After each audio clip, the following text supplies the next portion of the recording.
અમે ભેસાણ ખાતે આવેલા પરબના પીરના આશીર્વાદ લેવા માટે આવ્યા છીએ। જૂનાગઢ તાલુકા પંચાયતની ચૂંટણીમાં અમારી પાર્ટીમાંથી 9 ઉમેદવારો ચૂંટાયા છે અને 9 ઉમેદવારો સામે પક્ષેથી ચૂંટાયા, જેના કારણે ટાઈ પડવાના કારણે કોઈ પણ પક્ષનું બહુમતી ન આવે એવો સંજોગ ઉપર થતા આ અમારા બધા ઉમેદવારોએ એવો નિર્ણય કર્યો કે આપણે પરબના પીરને માથું ટેકાવી અને એક સોગંદ લઈએ, ટેક લઈએ કે જનતાએ જે આશીર્વાદ આપ્યો છે, જનતાએ જે ભરોસો મૂક્યો છે અને જનતાએ જે 5 વર્ષ માટે જવાબદારી સોંપી છે કે જવાબદારીમાં ક્યાંય કાચા ન પડીએ, પાછા ન પડીએ એવા આશીર્વાદ લેવા માટે બધા આવ્યા છે।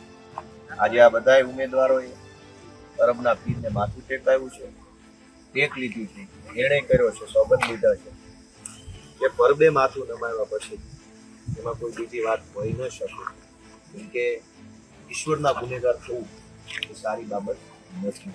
અને એટલે એ બધાએ આટલો સહકાર આપ્યો, બધાએ સહકાર આપ્યો એ બદલ પહેલા તો બધા અમારા ઉમેદવારોનો ખરેખર હૃદયપૂર્વક આભાર વ્યક્ત કરું છું, કેમ કે અત્યારે સમય એટલો બધો મુશ્કેલ છે કે જનતા પોતે પણ ક્યાંક હતાશ થાય અને એવા મુશ્કેલ સમયમાં બધાએ સાથ આપ્યો છે તો હું બધાનો આભાર માનું છું। તમારે કાંઈ પણ કહેવાનું